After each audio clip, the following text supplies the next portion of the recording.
അപ്പോ ഏട്ടൻ ഇന്ന് വരുമ്പോ കുറച്ച് ബീഫ് കൊടുന്നേ.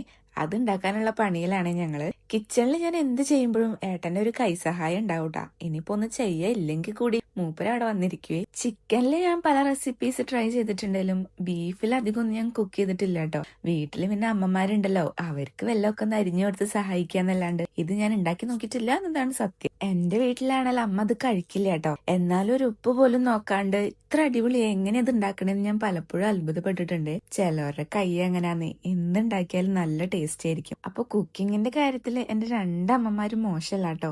പിന്നെ കുറച്ച് എനിക്കും കിട്ടാണ്ടിരിക്കില്ലല്ലോ അല്ലെ. പിന്നെ എന്നും ഈ കുക്കിങ്ങിന്റെ ഇടയിലാണ് കേട്ടാ വീട്ടിലേക്ക് വിളിയൊക്കെ. അതുകൊണ്ട് തന്നെ വർത്താനം പറഞ്ഞ പണികളൊക്കെ ചെയ്യുമ്പോ ഒരു രസമാണ്. ഇനിയിപ്പോ നാട്ടിലേക്ക് പോകാൻ അധിക ദിവസമില്ല.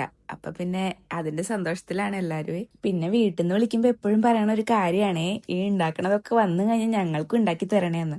ഇപ്രാവശ്യം വീട്ടിൽ പോയിട്ട് വേണം എല്ലാരും ഒന്ന് ഞെട്ടിക്കാൻ. അങ്ങനെ ബീഫ് കറിയൊക്കെ ഉണ്ടാക്കി. അതിന്റെ ഇടയിൽ ഏട്ടൻ പോയി പൊറോട്ട വാങ്ങി വന്നുട്ടാ. നമുക്ക് പിന്നെ ബീഫ് ഉണ്ടല്ലോ അവിടെ പൊറോട്ട മസ്റ്റ് ആണല്ലോ അല്ലേ. പിന്നെ ഫുഡ് കഴിക്കുമ്പോ ലാപ്പിൽ എന്തെങ്കിലുമൊക്കെ സിനിമ വെച്ചിട്ട് കഴിക്കലാണ് കേട്ടോ ഞങ്ങളുടെ പതിവ്. ആദ്യം ഞാൻ ഏട്ടന് തന്നെ കൊടുക്കണ്ടേ. എന്തുണ്ടാക്കിയാലും ആൾക്ക് കൊടുത്ത് നന്നായി ഉണ്ടെന്ന് പറയുമ്പോ എന്താ അറിയില്ല, ഒരു പ്രത്യേക തരം സാറ്റിസ്ഫാക്ഷൻ ആണ്. പിന്നെ ബീഫ് കറിയുടെ റെസിപ്പി വേണമെങ്കിൽ ചോദിക്കാൻ മറക്കണ്ട കേട്ടോ. അപ്പൊ ഓക്കെ, ബൈ.